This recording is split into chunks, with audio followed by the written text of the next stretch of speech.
and welcome to the fifth episode of season 2 of a live chat session by Outdoor Wilderness and Learning, OWL in short. Our topic for the day is leadership and healthy environment at work. The interaction between working environment and leadership behavior, planning, organizing, staffing, directing, and controlling, these are classical roles of managers in all industry at all levels of the organizational hierarchy. Leaders may or may not be managers, but one thing that sets leaders apart is that they create and foster followers. Managers may have subordinates, but leaders have willing followers. Without followers, one simply is not a leader, isn't it? What then makes a healthy leader? How does he or she create successful, sustainable, healthy working environments? What is the correlation of emotional well being with a healthy workplace? We'll talk about this and much more in today's chat with Mrs. Pragati Sureka. Pragati Sureka is a seasoned BSP licensed clinical psychologist with more than 15 years' experience in this field. She's the author of 2 books on mental health called Musings, An Insight into Me, and Hope, Stories for a Healthy Mind. She has, to her credit, various diplomas like Diploma in Counseling and Psychotherapy, Occupational Health Psychology, Cognitive Behavior Therapy for Depression and Anxiety. She also has a professional credentials from Harvard Medical School and University of Cambridge. Apart from a private practice, she's presently working as a faculty, corporate trainer, and psychological counselor at Cornash. She's the visiting pain psychologist at a leading government hospital in Kolkata. She has conducted many workshops on personality development, self-awareness, CBT for anxiety, positive body image, self-esteem, and whole person potential at various platforms. In keeping with the tradition of her ongoing quest for knowledge, she's now pursuing a program in women leadership from IIM Kolkata. Her ongoing PhD doctoral thesis on emotional well-being is emerging as a unique multidisciplinary research piece. Ladies and gentlemen, it's my honor and privilege to welcome my good friend, Pragati Sureka, on our OWL chat today. Thank you so much, Alifiya. I'm really excited to be here at OWL and I look forward to an invigorating session today.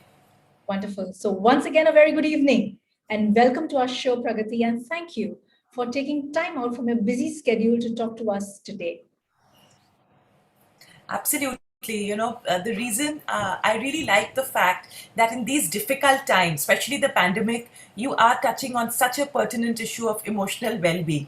Because while everybody keeps talking about stress and how mentally they are feeling tired, very rarely do people have a solution-focused orientation. So today what I hope is we talk about how can we actually manage the problem at hand rather than talking about how we are languishing or how life is a challenge. My take is, it's okay. We wake up in the morning, you have bad breath, you brush your teeth, right?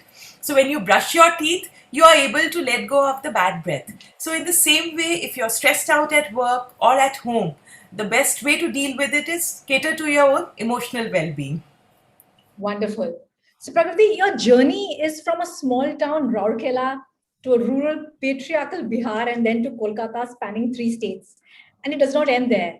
From being a science student, but landed up graduating in commerce and then going on to do masters in psychology, which is traditionally an art stream, and now pursuing a PhD in emotional well-being. It's a roller coaster ride of sorts, isn't it? Tell us how you ended up doing what you're doing now. That's a very interesting facet of my life you've brought forward, Alifiya, and I would love to talk about it. A lot of times in India, we always talk about the problem at hand, but we never look at it from a very growth perspective. The other day, I was listening to Professor Raj Srivastav, the ex-dean of ISB, and he was giving his nuggets of wisdom, which I realized is so pertinent. He said, if you love what you do, you are never going to be stressed out. And at the same time, if you have a problem, which problem is worth solving is what you need to be focused at.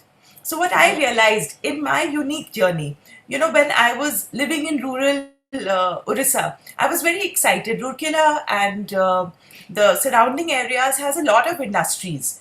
the steel plant is there. There are lots of cement plants and everything. So what I saw amidst nature also, because of mining, because of industries, there was a lot of growth. So my early childhood years were, again an amalgamation of all the facets that come together. So where I would be climbing the jamun tree, sitting with my book and reading, and at the same time, sometimes on Sundays, I had a habit of going to the cement plant with my father and seeing, how clinker and slag and in which proportion it was mixed. So I actually when I look back, I realize that patriarchy in its traditional sense has never existed for me. It's been all around.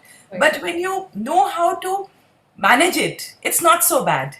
So when I got married at 20, my focus was, okay, what can I do here? When I'm in Bihar, I would look around. Can I teach some children? As being part of an industrial family, how can I give back to society? How can I contribute to work at home? So I would listen in on discussions. I would take part on, there was a new plant which was coming up. So I started hearing. So my quest for knowledge is the one thing which has helped me navigate whatever chapter of life I have been in. I've not been that constricted, and for that I have to thank my mother, who spoke to us about Rousseau, Arthur Haley when we were growing up. She said, Wow. if you go live in a hotel, why don't you read Hotel? So you will know what goes behind the scenes. And That's on my own accord, I read a lot of Ayn Rand. So that gave me a lot of power from within. So I personally, I think why my journey through various ups and downs, a roller coaster, like you say, has been exciting is because I'm passionate about learning and growth. And because of that, wherever I have been, whether it's traversing states or, going abroad to do a course, it's all just seamlessly come together like beads in a necklace. Lovely. So you did mention about books. So now let me talk to you about the book you authored, Hope Stories for the Healthy Mind. There's a book that you've written, I think two Absolutely, books, yeah? yes. It's essentially for children. And this book really tugs at my heartstrings. What made you write these short stories about, I think it's about Ryan, Shoma, and Kabir? Yeah. Absolutely. So, as we were discussing, I've been working as a therapist for the last 15 years. Like you said, when I studied, I started off as a science student, and my dream was to go to an IIT. Now, coming from a business background, my dad was like, engineer पढ़ के क्या करोगी? तुम कैसे manage करोगी? बच्चे कोई ज़रूरत नहीं है. So then came commerce, because it was just easier. It was the college next door, and even after marriage, I could go attend and give my classes. And psychology was the love of my life, which came because of an article in Graffiti after both the children were born, and I realized human mind and interactions intrigued me. So after the children were born, I got back to studying, I got back to training, and I realized psychology helped me understand myself, raise my children better, and as well as have a professional practice. So in all this, about 10 years went by, the decade flew by. And as I was seeing more and more parents and children in my therapeutic practice, I realized that we don't have the resources where we know what to do. Like today, if I'm sweaty after a day out in the gym or walking, I know I need to shower and I'll feel better. But here, if my child is throwing tantrums, I, as a parent, do not know what to do, because not everybody wants to read psychology books, not Sure. everybody wants to go to a therapist. So I realized that if people had an easy go-to resource, where if there was any mental health issue or poor performance at work, it would be so much easier for them. Because True. one thing I feel is two things need to come with a manual. One is parenting and one is marriage. And for two things for which we don't have a manual. So, in relationships, in dealing with children, if there is a bit of easy guidance available in story form, it will really benefit all of us to experience emotional well being. Because we, at the end of the day, are social beings, we don't thrive in isolation. And we really want the best for our children too. But unfortunately, we tend to feel so bogged down. Sometimes, like if we take Ryan's story, here's this young boy whose performance at school is dipping. He's all of 8, and the teacher sees him wool gathering, and then she asks him, what is happening, Ryan? So he said, Ki, I think there is something wrong with me because my parents are fighting in the evening. Now the teacher was very emotionally intelligent, and she realized that when adults They live in an adult world which very rarely is about the child, especially if they are arguing amongst themselves. So she calls the parents, and the parents realize that there was a third issue that they were very worried about, something at work and some other family challenges that were going on. But when they realized that their bickering was having an impact on Ryan, the mother gave him a cuddle, the father patted his back, and Ryan starts feeling a little better. So, with these simple tips about how we need healthy environment at home for children to perform well, with that thought process, Ryan's story came by. Now, if I look at Kabir, if you see in the pandemic, anyone with a mental health illness, if you see their illness has got exacerbated, it's increased manifold, and symptomatically people are finding all challenges very difficult to deal with, whether it's alcoholism, whether it's depression or anxiety. They're young teenagers who Google, And I remember the other day I got a call from a child, and she was like, "Ma'am, I have an anxiety disorder and I think I'm having a panic attack and I need to see you." Very sweetly, I told her child, "Thank you for calling and I'm there, but understand you're not having a panic attack, because if you were, you would be in the ER right now. You wouldn't remember to call me." She said, "Oh, is that so? I'm feeling so much better." So Yeah. sometimes when you Google, which all of us do, you can't symptomatically diagnose yourself. So True. Ryan's story is, Kabir's story is about what to do when there is a clinical diagnosis by a psychiatrist. Then how do family members support their father or their mother or a grandparent? And when you see certain mood swings, how do you not take it personally? So this is what, through these three stories, I have begun my journey to educate everybody on what are those little things you can do to take care of your emotional health and your emotional well-being, and carry it forward, to your work, to the world at large. I think it's a very interesting book because there's certain things that you mentioned over there. I think it probably happens in almost all the households, because I could relate to my household and I thought, okay, my God, this is so much happening in my house. So I think that was a brilliantly put book, and I would request others to please read it if they can chance upon that book. Now, let me talk about your other book, Musings. And Inciting to Me. It's a collection of poems that you have written. Yes. And I'll tell you, one of them in particular spoke to me at various levels. And I'm going to read it out, if I may. It's called Army of Ducks. And I'm going to read this out. What have you come to the shore for? Is it to talk to man, the one who throws filth in the lake? Are you going to give him a piece of your mind? Or would you rather placate him? Appeasing never worked for anyone. Let's see if it works for you. I don't know, even as I read it out right now, it's talking to me at so many levels. If you could just share your view and thoughts through the lens of a psychologist, it'll be lovely. Just let us know. Yeah. Absolutely. So, I'm like I shared with you, before we reach out to help others, it's very important to take care of your own mental well-being and have any emotional ability resource to strengthen yourself. So, for me, I begin my day with a walk in nature where I introspect. I think of what my purpose of life is, and generally, I feel being in nature soothes me down. So I remember it was a winter morning, and Ravindra Sarovar, which is of course, a beautiful landmark in Kolkata. I Sure. saw that there were a lot of ducks on the banks of the lake, and there were people who were standing there. Some were throwing pieces of biscuits or pieces of bread or God knows what. And it struck to me when I looked at those ducks, they looked so pensive. So I actually wondered that this is such a beautiful metaphor. Have they actually come to fight, like an army, or have they come to appease? Ki, it's all right, you can drop filth, but I'll still be nice to you. A bit of global diplomacy at work. Okay. What did you Oh my think God. when you read it, Alifia? I would love to know your take to it. No, because when I read it was like, I don't know. It was a paradox of sorts. That am I happy that they are actually feeding the ducks because the ducks are not getting anything to eat, or am I actually angry at them for kind of destroying such a pristine piece of nature that we have in Calcutta? Because of course Calcutta does not have such amazing places. We have only a few of them, and it really aches to see that when people are destroying it. Of course, there's the wetlands, and of course, this is a lake that we have in the heart of the city. So there was a paradox. I did not know whether I should sympathize with the ducks or should I be angry with these guys. So yeah, and I'm still going through a lot of it. I do not know which side to take. So it's like a tug of war, and my emotions are like, I don't know, it's all spread across. I'm so happy to hear that because, I always feel that if you think about something, you're going to do something about it. Now, look at the burning issue of climate change. Seattle is having a heat wave. We couldn't even imagine. So, here, what we think is where I'm sitting, what I do does not matter. Now, each one of us has to introspect. Ki, am I helping the environment by feeding the duck, or am I destroying natural resources which are there? Until each one of us does not stop to answer that question, none of these global problems are going to go away. Whether it's climate change, whether it's damage to the environment, it's just not going to go away. So All right. I'm happy with your state of paradox, and do share your answer once you have an answer. Yeah, sure, I will. And in fact, it's not going to be one answer, I'm sure.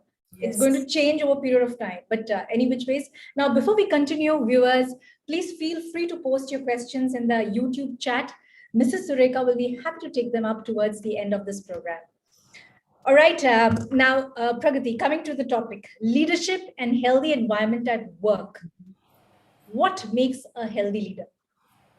Now, what makes a healthy leader is someone who walks the talk, someone who leads by example. As you had mentioned at the beginning of your talk, you know, with leaders are not managers, where there's a problem, I must find solution. Management has its own zone and its own applicability and usefulness. But a leader is someone who demonstrates integrity. Now, a lot of times you will see there are some companies which are a pleasure to work at, because they look after their employees as human beings. And yet there are other companies, if you see the sweatshops in a lot of the Southeast Asian countries, where you are just probably one of the inputs, you are not even humanized. So whether you are in cramped work quarters, whether the wages which you are paid, so they don't make a person feel good about what they are doing. So a leader is someone who loves the work that he does, and he demonstrates by example.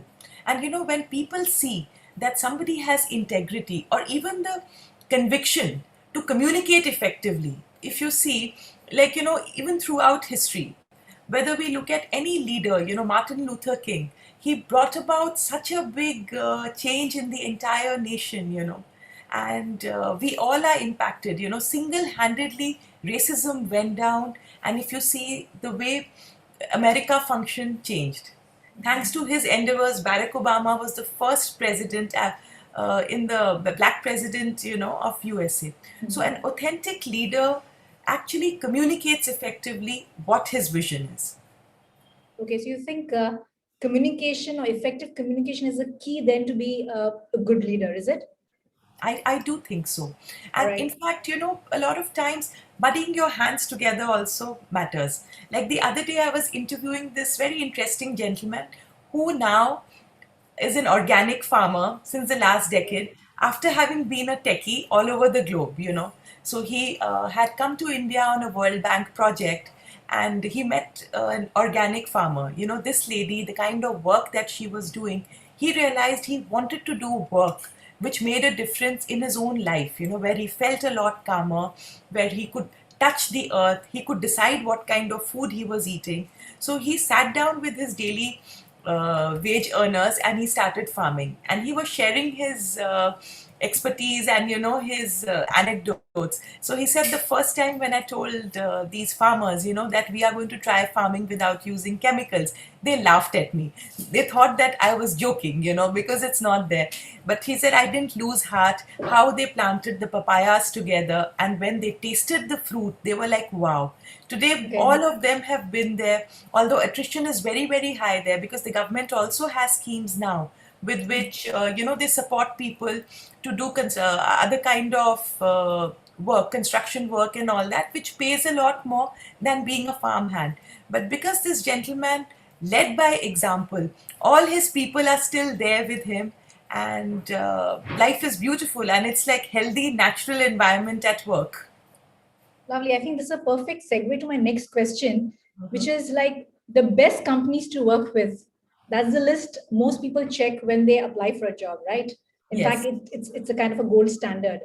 How Yes. much do you think a healthy working environment of an organization, a healthy work environment of an organization attributes to a company being on that list? very, very crucial, you know. I think Okay. at least 80% people would. You know, again, these are something which if you see, again I will quote Professor Raj Srivastav, whom I was hearing the other day. He said, you know, Mhm. what are people actually doing? That is what is important. While hardcore data gives us a scientific basis to make any kind of predictions, but what are people actually doing? That is what is the true mark of success of any endeavor. Today, I was seeing in my WhatsApp group of IIM as I was discussing. So, one lady has just joined Cognizant as part of their HR team. And you know, there were three others who said, Ki, wow, I've worked for that company and they look after you so, so well. You are in the right hands. So, this is what actually matters when it comes to a healthy environment at work. And this is where the brand name of a company comes in. If you look after your people well, even when they leave you, you know, they Mhm. still recommend you. All right. Okay. Okay. Now I'm going to talk about this pressing topic, COVID-19. All right. So COVID-19 has had huge and unprecedented impact on all our lives. True. Now, what is that one impact that you see or have observed significantly across all the organization with respect to their work environment? One is everybody is languishing, you know, for Okay. want of a better word, that people want to be productive, but Hmm. sometimes they don't know, you know, each day it's like they have come into a blob, you know, they are in some kind of a time warp, you know, where they don't know what to do, what the next day holds. So while they want to perform their best, they are not able to do it because we people are social beings, you know. Being cooped us makes us feel as though our essential freedom is being taken away. So by and large, what I am seeing is somewhere the fear of the unknown and fear of death has impacted performance. Now, I will share a story of two women that I spoke to the Okay. other day. Two ladies in their 70s. I have a mentor, you know, this lady, she's a sprightly 70-year-old. She's been the head of department in one of the premier colleges in the city, and currently she's even done some workshops for the army regularly, and she's part of a de-addiction center and everything. So I called her up and I told her that I like to check on her every 2 3 months, you know, and especially in the COVID times. So I asked her, ma'am, how are you? She said, Pragati, I'm always happy and I'm always good. You know, she said the other day my computer broke down, and she also helps some people with their master's level dissertation. You know, she helps them kind of write their papers and everything. So she said, I Okay. suddenly realized that I couldn't call a technician in. So what is it Mhm. that I did? She said, I started reading on my phone. You know, my eyesight is a little weak, but I've learned a new skill. Now I can, Mhm. you know, read papers on the phone. And I realized this is the kind of people who thrive in spite of COVID. Viktor Frankl spoke about it in the book Man's Search for Meaning. So in COVID times, people at work, there is a segment of people who have upped their skills, you know. They realize that they are languishing, something is not working out. So they have taken certain steps to look after their mental health. Perhaps they are doing meditation, they are doing spot jogging, maybe going outdoors and, you know, just looking at the sky, even if they don't have, let's say, a garden or a terrace to go to. So they have adapted very well. So in COVID, they've actually enhanced their emotional well-being, so their work performance actually has become better because they look at the bright side. Oh, I don't have to commute, you know, there's lesser organizational politics to deal with, and I'm so free to work and navigate my work the way I want. So this is one side. This is the kind I feel that wherever there has been effective leadership, or certain companies, you know, for where I've been holding corporate training sessions, but the company has taken care, you know, to have a regular corporate trainer come in who talks to them about how they are feeling, how they are coping with grief. So such people, they actually are thriving a lot more in spite of COVID. People have realized that COVID is here to stay, and now I'm going to put my best foot forward. Like, look at yourself. Like, if you remember the month before the exam, what is it that each one of us did? Okay, no other distractions. I need to Yeah. focus because I need to give it my best. So, one side, I'm seeing people at work who have got a lot more focus. Look, it's a very challenging time for me personally and even for the company, you know, where a lot of economic slowdown is there and companies are also having a hard time. So I'm not going to let my company down. and I'll put my best foot forward. Mhm. Other side is a more significant proportion of people who are languishing, who are just not being able to perform. A lot of their fears have come to the forefront. They have gone through situations where they have lost a loved one, or even if they have been quarantined, because of COVID and all that. So, fear of their own humanity is carrying them. So I look at it, any problem, I look at it as an opportunity to grow and become a better version of ourselves. And that I think is applicable in the zone of work. Okay. But Pragati, just to take it further, it's almost been 18 months now, and most of us are working remotely, work from home. Absolutely. Now, in such a scenario, how can a leader ensure or develop a healthy working environment virtually, that too, considering that most of us are absolutely virtually exhausted, correct? So how does the leader then develop this healthy working environment virtually? One is by looking bright and perky. As Okay. I was sharing with Reshna and with you earlier on, I would not put such a bright red lipstick pre COVID times. But I realized if I show up looking bright and if I smile a little bit more, it helps people to stay a little more focused. I look energetic even virtually. So, what a leader can do is periodically, maybe once a week, once a month, dependent on which level of employees is he interacting with, be there and show positivity and radiate, you know enthusiasm. So when people see enthusiasm, when they hear enthusiasm, they also feel enthusiastic. Absolutely. I think it's in fact infectious, because I think from the screen that I'm seeing right now, the only bright thing is the red color lipstick, and that really brightens up my day as well. So I think yeah, what you just mentioned, I think goes a long way in getting enthusiasm amongst people, the managers, the employees. I think that's a correct way. So yeah, being enthusiastic all the time. But don't you think that, if you're when times are so sad, I mean, things are a lot of people are grappling with issues, doesn't it seem very false when a leader is still, in midst of all this, still trying to be enthusiastic? Isn't it like putting up a sham? It's like a facade, which is like false. Doesn't it? Don't people just construe it that way, कि उसको तो कोई फर्क नहीं पड़ता, जब भी आओ देख तो हंसते रहता है, उसको तो पता ही है इतना सा प्रॉब्लम है. So what about that? That's an interesting viewpoint. Yeah. However, I beg to differ. See, if you are only behaving in a particular way to play to a crowd, it's going to come across sooner or later. Because Mhm. we human beings don't need to study psychology to sense authenticity. I know there are a lot of people in Okay. marketing who are going to disagree with me, and I totally love your viewpoint, and I'm not here to have a debate. I'm Okay. just sharing about how being authentic transfers on. This fourth wave of psychology, which talks about develop character strengths. Now, when we talk of character strengths, it's come down ancient wisdom, from the time of Roman generals, where they spoke about courage. If you're interested in philosophy, you will see that Stoicism, that was a term which had come when all these Roman philosophers spoke about how the going is there. Marcus Aurelius spoke about daily meditations, So Mhm. if you look at it, we know them as world class generals or we know them as emperors of a bygone era. But they also did things amidst so much of blood, gore, death, and famine and droughts and floods. They still had certain practices which took care of their mental strength. Now what's happened is we have become very fragile. We expect that nothing ought to go wrong. Now if we go back in history, whether it's the world wars, whether it was the Spanish flu, every epidemic gives us a chance to better ourselves, to let that greater me to come out you know Okay. it's like when you wrote an essay in class 1, it was 5 lines on mommy.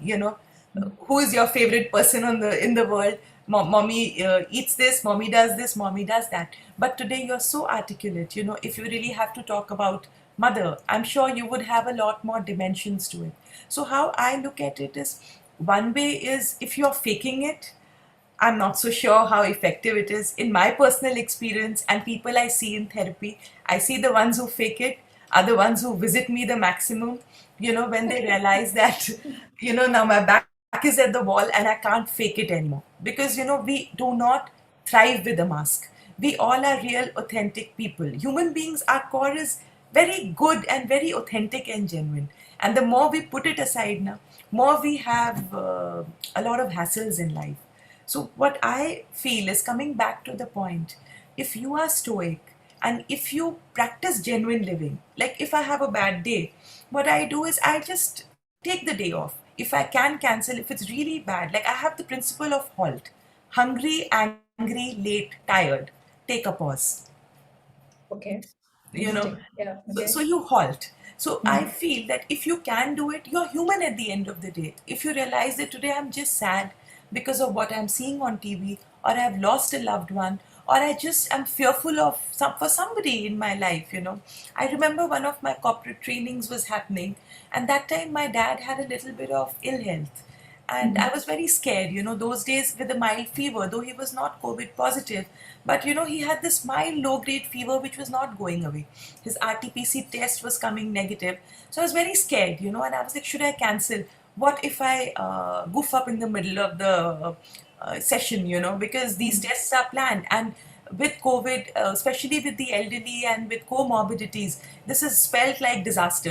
We all have the statistics. Sure. Yeah. So I realized that, see, I'm human. God forbid if at the time of my session or half an hour before something happens, I'll just cancel out. But till then, let me go and let me try. I've been doing this for the last 10 years. It's not going to impact me much, If at all I lose out on certain words, I can always apologize. So that kind of friendly attitude to your own humanity is what is going to help each one of us in these COVID times. Okay, if I am hungry or if I'm late or tired, sometimes because of online fatigue, if you have back-to-back sessions, sometimes I Mm. cancel a session, or I say that maybe just shifted by half an hour. I'm extremely tired or I'm not up to it. So, that I think has helped me perform well. That is what helps people perform well. Ki slow down. It doesn't matter. Right now, if you see, all of us have probably seen a more compassionate side to ourselves than ever before. Like, it's so nice, like when we read Yeah. about Sonu Sood, like nobody knew him, but when he heard of migrant laborers, he's one of the first actors or one of the first citizens who came out to help, and it became like a wave. So that Correct. compassionate side of ours first has to begin with our own selves. Right. So I think what I understand is, and what you're trying to say is, it's more important to be an authentic leader than to be a perfect leader. So I think that is what my take from this is. Absolutely. Yeah. Yes. Okay, wonderful. So let me talk about this now. You have pioneered an original concept called emotional ability resources, right? Tell us more about it. What's the significance of it from a leadership perspective?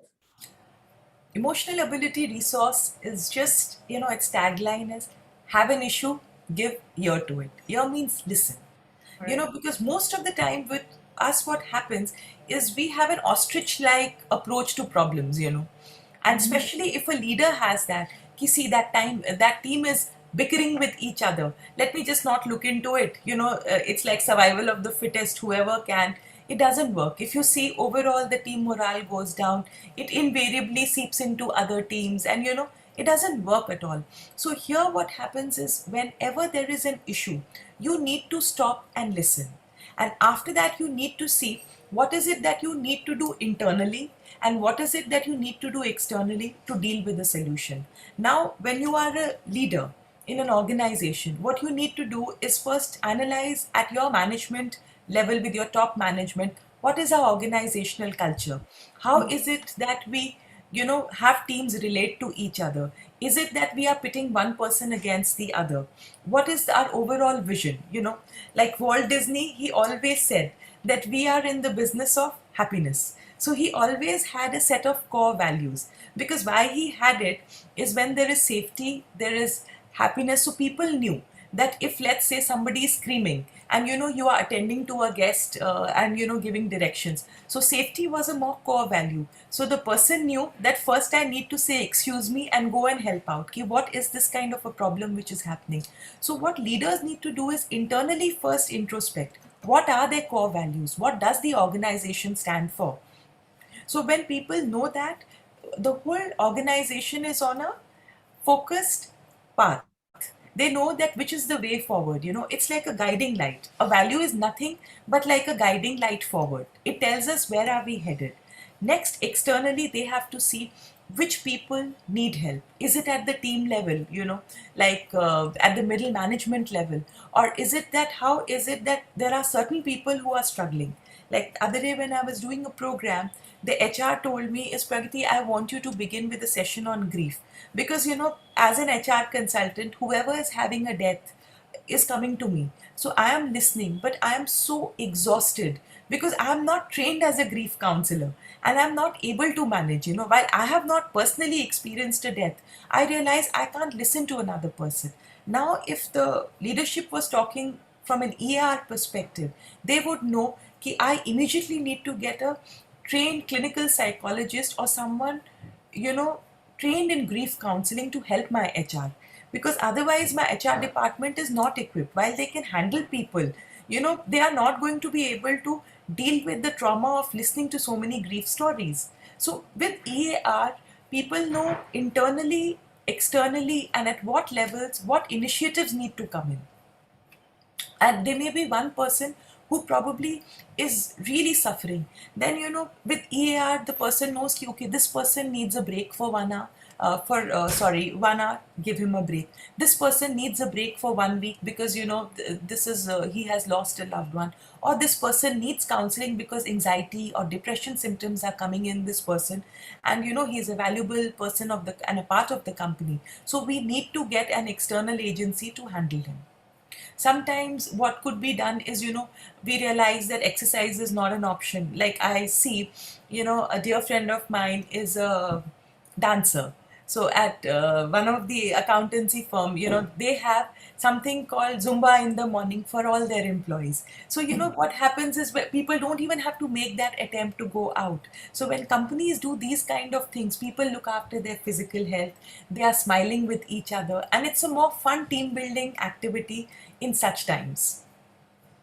That's a wonderful perspective, huh? EAR. When you have an issue, give it an EAR, right? Give it a year. Yes, So give that's ear to wonderful. it. Give year to it. That's a wonderful, wonderful perspective. I think I'm going to kind of pick your brain more on this probably offline. So, Definitely. okay. So now coming to this, now we all know charity begins at home, right? So how can one take care of their own well-being on daily basis? Because that definitely influences the emotional well-being of the organization where he or she is working. And I've noticed many individuals resorting in these times to binge eating, binge watching. So is that okay? Right now, what I would say, I'm not okay, and that's okay. That's the kindest thing that you can do to yourself. Okay. What is the void that I'm feeling that's making me binge eat? Where Okay. is it that I want to forget about what's happening? I'll share a personal experience here. There were a series of grief counselings that I did, and I realized I was feeling sad.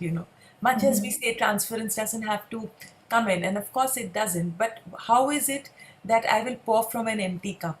So if I am Right. feeling sad, if I have heard certain stories of people who've shared with me, so what Mhm. I do, I'll tell you what my go-to thing is: binge watch Netflix. So other Right. day, and I Okay. love classics. So I was Uh-huh. watching Vasai the other day, and just seeing that grandeur, larger than life, it just made me feel happy, and it made me I don't know, feel more secure, as though the world is, decadent, and this too shall pass. So here, what one needs to do is see that why is it that I do comfort eating? I'm binge eating because, if you see, eating is very closely linked to our survival. Here, when my survival is being threatened and that of my loved ones is being threatened, I would rather eat, because that ensures that I survive. So it's really Okay. linked to primal biology. Right. So, Right. we have to appreciate that wisdom. Now, if I realize that because of that binge eating, I'm putting on weight. So, what is required, coming back to what you're saying, is we need to communicate better with ourselves. And that's where emotional ability, resources, and emotional well being come in. One day, if I do it, it's okay, you can do it with kindness. But let's say if somebody is doing for 2 months, 3 months, 6 months, it's not going to work. So what we need to do is, emotional well-being has to be a part of our life, like daily brushing and daily bathing. Only then we'll be able to deal with challenging situations. Because right now, what's happening is people suddenly realize that I'm stressed out, I don't know what to do. But here it is, okay, you are stressed out. Now, see, we've seen Calcutta is so humid. If you and I go and stand outside at 11 in the morning, are we or are we not going to sweat? We will. Sure. Yeah. Yeah, of course. Because so that's the same thing. Stress is natural. For any kind of difficulty, stress is a natural response. But stress disorder is not natural.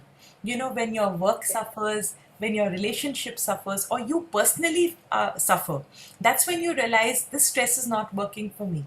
So when I realize that stress can be eustress, something that motivates me. If you see world class athletes, they are so focused.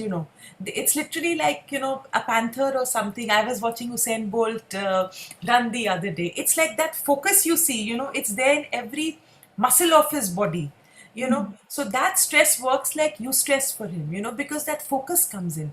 So here what happens with the lens of emotional well-being, I need to be comfortable with all my emotions. So I recommend a daily practice of journaling, which is something which most of us have stopped doing. Here you and I will talk to each other or maybe randomly and have inane conversation, but we very rarely know what's going on in our minds.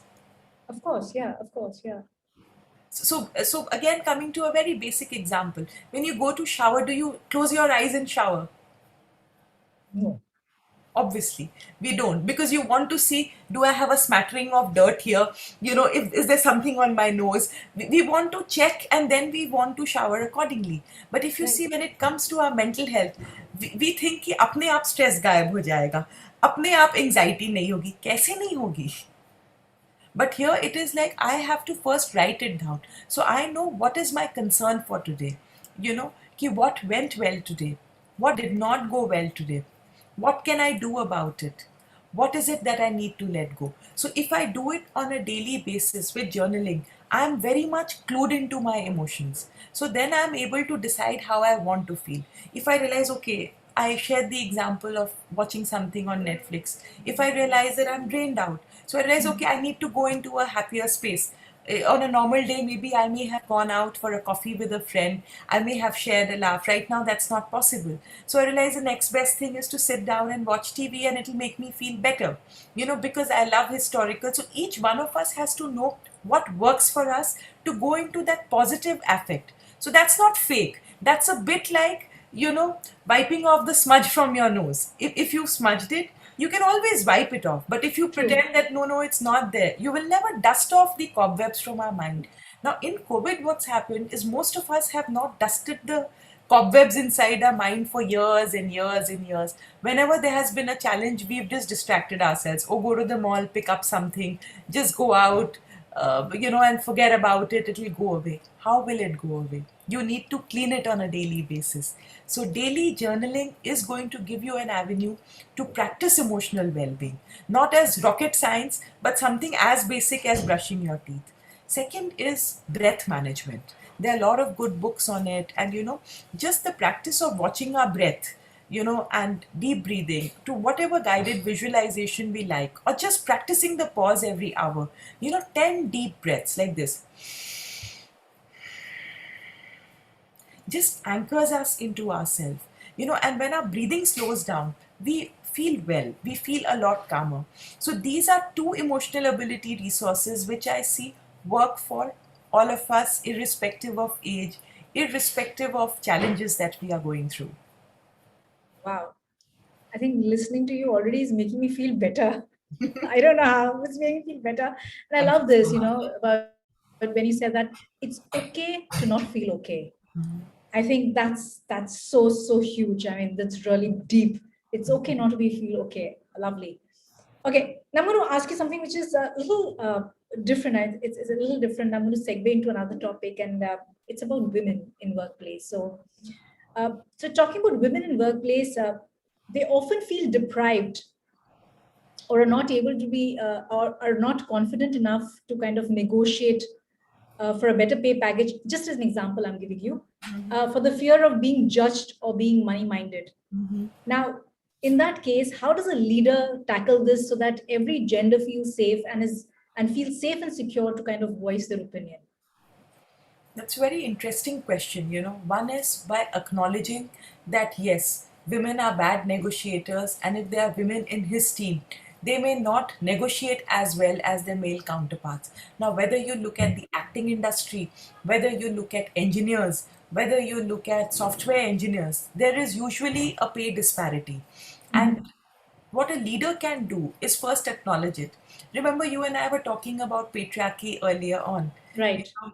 So what right, happens is one is we say, oh, there's no patriarchy. We are living in Calcutta. It's an urban city, and patriarchy happens in the villages. But today, you and I know that is that sure. true? It Okay. happens everywhere. So when you know what is there, you can manage it well. Today, I realized that because of patriarchy or a patriarchal way of being, I was free to pursue my dreams without really thinking about the monetary returns which come to my work. I need not have monetized my work. Where True. most people, where a 30-year-old or a 28-year-old would have first look at salary, my love for learning is something I could engage in because it didn't matter. My kitchen ran primarily on my husband's earnings. So True. that's making patriarchy work for you. Now, I could have fought with him, I could have fought with the system and said, this is not what works. So, there are certain good points of everything. Now, as a leader, if you realize that women don't negotiate that well, it's a chance to call the women in your organization and ask them, "Okay, do you feel that you are sidelined in some way? Do you feel you're overlooked?" One, what's going to happen is women normally are better multitaskers and they are usually more loyal. Women per Yeah, I se don't agree. like Yeah. to change organizations. The attrition rate is much lower. So, that frank conversation will help build a bridge. So even if they are not negotiating that well, even if the company policy is where they are okay with it, because at the end of the day, company saves money, on a woman's salary, there is transparency. So with transparency, the gender divide, which is not visible in specific spaces like negotiation, can easily be bridged. So women, in spite of challenges in how they view themselves, because women traditionally feel that I'm a nice girl. Nobody should Okay. think that. Okay. you Yeah, know. yeah, of course, of course. Yeah. So Yeah. the leader needs to have effective conversations. Okay, Mm. look, do you feel that you don't put your best foot forward? You are a valuable asset to the company. Are there any thoughts on that? Do you feel that? Because a lot of people, and especially in my I am women leadership class, a lot of women say that we know that we are not getting as good a pay, but we never speak up. So, I wish someone from the HR or, someone from the management really stopped to ask us. So, I think if a leader just says that, even if he says that his hands are tied, he'll have women eating out of his or her hands. I think that's a brilliant tip that you've just shared. I think, yeah, I'm just going to be asking a couple of my HR friends that do you kind of ask these questions at all? But thank you so much for sharing these tips. Okay, Pragati, I can be asking you a couple of questions more, but I guess we have some questions from our viewers. And so we bring, because as a part of our session, we end with question and answers from our audience. So I'm going to ask you certain questions which just come in. Yeah, the first question is you mentioned what they are actually doing is important than just data for companies. How does one find that out? Mostly it's a link you end up filling and data is collected. So that's a question. Thank you for asking that question because the only way is humanizing the entire process. Right Okay. now, I'm working on a project which is about organic farming and Hmm. emotional well being. So, my take is the food that we eat, does it impact our emotional well being? As you all can see, I'm very passionate about it. So, one of the things that I do is I'm not a farmer. I don't know much about marketing, but I do know human beings and their stories. So, we are collecting a series of stories, personal stories. So, along with data, the only way to humanize the process is one to one conversations. So, companies, when they are collecting data about something, I recommend to have some caselets where it gives them that real life benchmark to see whether the data is just somebody just ticking or crossing out based on what is being asked, or where people are actually emoting and telling them what is happening. So the only way is to humanize that and do some case studies. I think it answers pretty well the question. Moving on to the second one. This says India remains a low middle income country, and mental health care here has been a second class citizen. More so during the pandemic. The ongoing crisis, together with the economic slump, has had detrimental effects on the psychological health of several individuals. Is India unprepared for the mental health crisis this pandemic has brought along? What can companies do to address this for their blue collar employees who are often overlooked and may have borne the brunt of the crisis?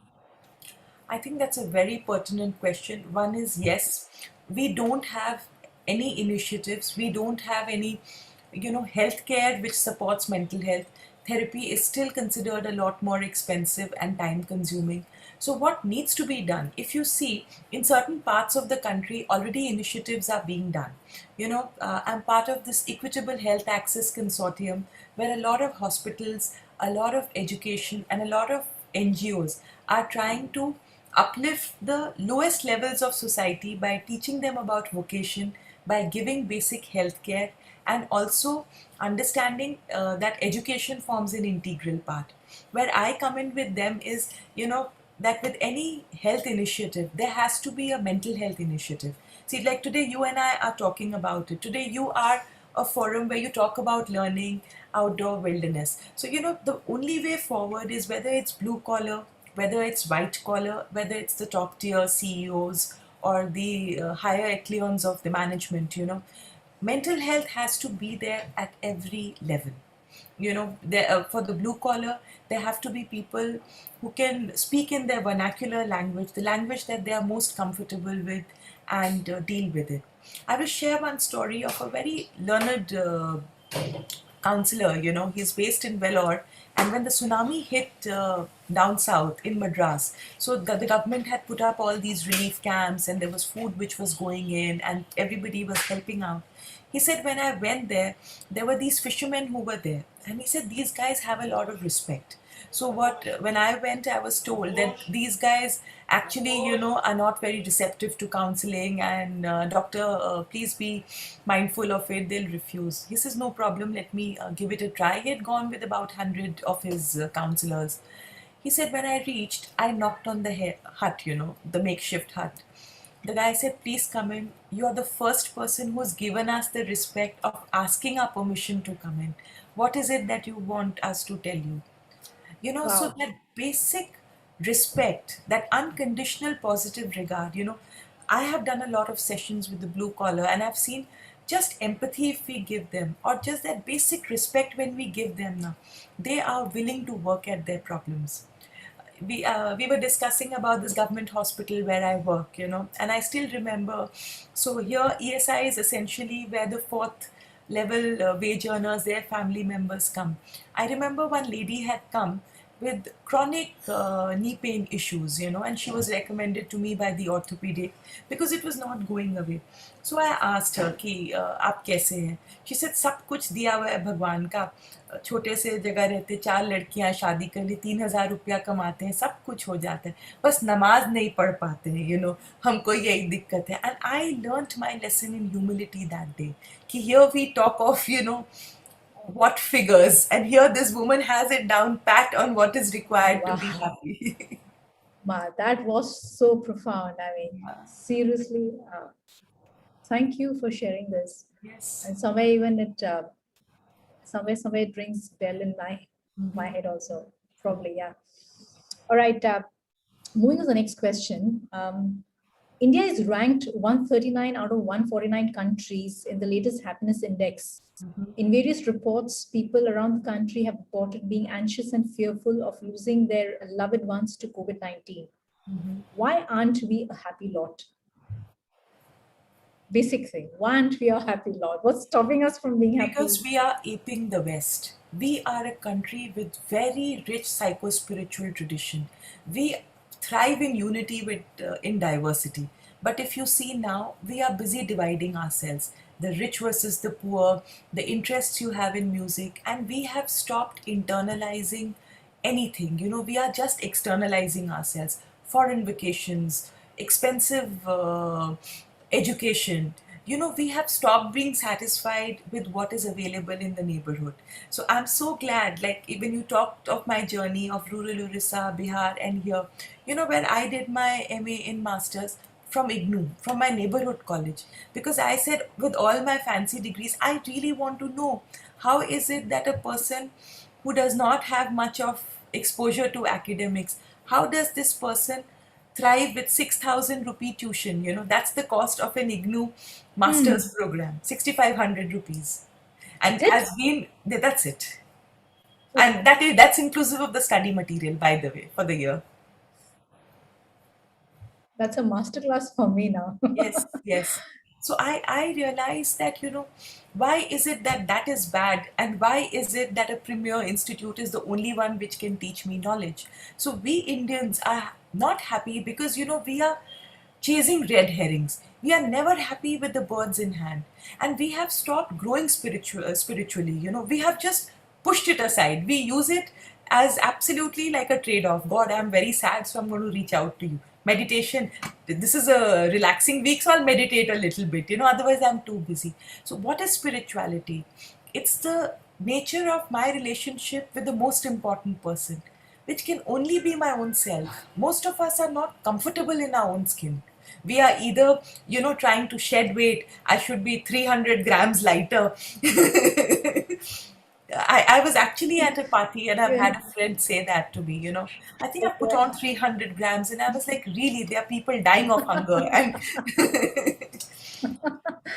Oh my God. Okay. so we need to get into a culture of gratitude, which has gone away. Second thing is we've stopped doing charity, Alifia. If you see earlier on, people did a lot of charity. The Christians are still saved in a way because their church-based education makes them give regular charity. Even the Sikhs have it. कि लंगर में जाके आप सेवा करिए. And some I won't go into every religion like that. All I would say is where people can do hands-on charity, you feel abundance. Like for me, what I do is these days I try and give something with my own hands to somebody, that Okay. brings in a spirit of abundance. There are these old ladies who sit by near the lake. So I like to give them something. And Mm-hmm. that charity, spirituality, and appreciating what I have in life, if we start doing that, Alifia, we will be the happiest nation. I think this is like actually the grassroots level. That's a basic tenets of how you should be living. So if you just follow these basic tenets, I think we will become a happy country and a happy lot. Wonderful. So I'm going to ask you this last questions, though there are a couple of more, but time is pressing. But I'm going to ask you this one question, which even is a question that even I would like to ask you. When does a person go to a psychologist, and when should one visit a psychiatrist? Yeah. Good question. So, a psychologist essentially, usually I'll tell you, different countries have different practices. Like Right. in some countries, you first go to a psychologist when you feel that, you are not being able to perform your best. You are having some sleep issues or some burning repetitive thought, which is not looping thought, which you're not able to handle, or some pressing issue that you don't have. So a psychologist then diagnoses whether you need a psychiatrist. Psychiatrists usually are required when there is need of some hormonal imbalance that is there, like diabetes. So if you see, if there is an insulin imbalance, you go to an endocrinologist or a Correct. diabetologist. So Correct. in the same way, when serotonin or any neurotransmitter, if there is some kind of imbalance, or if minerals like lithium or something are not there, that actually cause delusions, or they cause hallucinations or anxiety. That's when psychiatrists come in. And here what happens is, because medication then takes care of those ups and downs in your body, and Hmm. psychologists basically give you the talk therapy, where just by giving you a safe space to vent, the Got thoughts in it. your mind which are entangled together, Got they it. get Yeah. more systematic and they get outlined. Wonderful. Thanks so much for educating us on that. All right, Pragati. So now we come to the third and the last section of our chat. Mhm. It's called the Little Discoveries. Okay, it's called the Little Discoveries round, where we get to discover Pragati, the person, through a rapid fire of 10 questions. I would love to make it 11 or 12 or 13, but just a 10 questions. Yeah. Okay, so you need to give a one word answer or a one sentence answer, but pass or do not know is not acceptable. All right. So Okay. here we go. All right. If you weren't working in the space of emotional well-being, what would you probably be doing now? Farming. Seriously? Yeah, I grew up. My mother had a farm, and Ah, my earliest memories are, and there were a lot of these cows which were there, and these haystack used to come. So some of my favorite memories are, and she was very open with us, when we would go there. It was a 25-acre farm, and she'd like go roam around, climb the trees. So we used to climb these haystacks and jump around in them. And after that, of course, like you would be scratchy and itchy, and then have a shower. There used to be a pond there, she'll like go there, swim. And because it was a private area, I think I love the land, I'd probably get down to, and now with my research with organic farming and emotional well-being, that love of the land, what they say now. yeah. Ma, Right. mati, manush. Exactly. Okay. All right. Okay. So let's go to the second one. What's the best career advice you have received, and how about the worst? The best what I got is that always you need to love what you do, otherwise you never succeed. Okay. So And follow what? your passion. So what about the worst? Worst is follow theory completely. That Oh, we are all okay. prisoners. Whatever you do, there has to be theory. Especially in my work with human beings, I realize we are unique creations of God. Whether Mhm. I read thousands of books, you can see some of them behind me.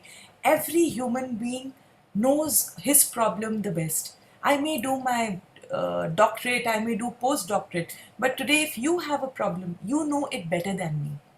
So, human beings we can't typecast, That is, Right. Thank you. Okay, next one. Do you have any hidden talent or surprising hobbies? yep, swimming. Okay, that's a hidden talent, or is it a surprising hobby?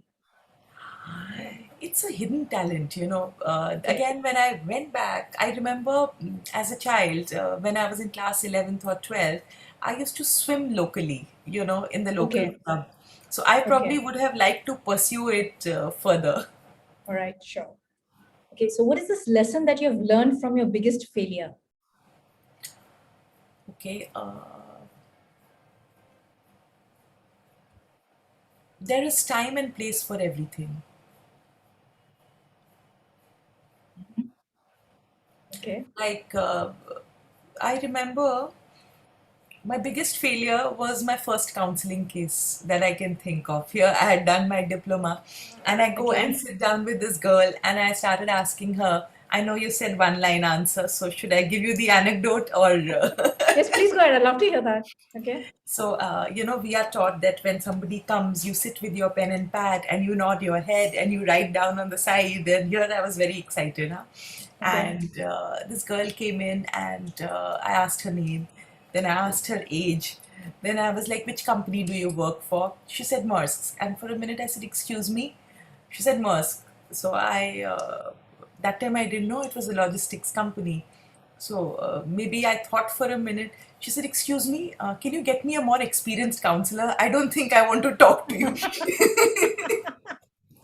So that's okay, where I learned that okay. when I went back and I learned that we don't know everything, Hmm. and the other person sometimes knows, but don't be unsure. If you are unsure, just leave that space blank. You can always go back and revisit it. So that failure taught me is it's okay. You never know anything, but that's not the End of point it. where you become unsure of yourself. All right. Lovely. Okay, so what advice would you give to parents who feel that the kids are getting badly addicted to the screen or technology? That is it okay or enough is enough? My parents, I apologize. I mean, no offense. I too have my children and I walk that journey on a regular basis. you have to role model the behavior that you want. Now, you can't tell a child that, look, I have a work assignment, so I need to work on your laptop. You're only watching TV. Now, you feel that right now the pressing need is, maybe earning finances, meeting your deadlines. Your child feels, hey, I need to relax my mind, and TV is the best way. So, I'm not saying. Of course, I get the drift. Yeah, of course. But I think that's the case which is happening everywhere. Yeah. So I think I need to kind of go back now and remind myself that when I say something to my nephew, I need to check myself first that मैंने भी तो screen prediction नहीं किया है कि नहीं. Okay, this is a lovely question. The next one is, if you had the world's attention for 30 seconds, what would you say? Have an issue, give ear to it. Oh, wonderful. Bingo. All right. Your guru, role model, mentor, somebody who you really look up to. Who would that be? For me, it's Devleena Ghosh, who's the founder of Cornash, and Right. also how a 100-bed COVID hospital, that's something that she has taken up now, raising funds and giving back to charity. Like, you were asking me. Now, we are all psychologists and mental health profession, but when we realize that people are dying and, there are no hospitals, so actually sit down and identify how you can give back to society. I have seen that lady walk that journey every step, every single day. And I have got inspired in the concept of servant leadership. So that is my Right. personal role model. And from the world of work, it's definitely Sudha Murthy. All right. Sure. Okay. All right. Spontaneity or stability? Your pick. Spontaneity, any day. Yeah. All right. If you could be in any movie, what would it be, and the character, and what character would you play?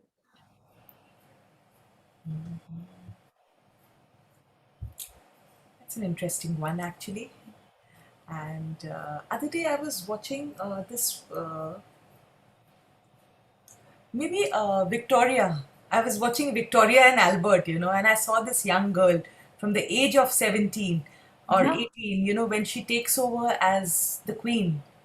And every challenge which comes, you grow with the role.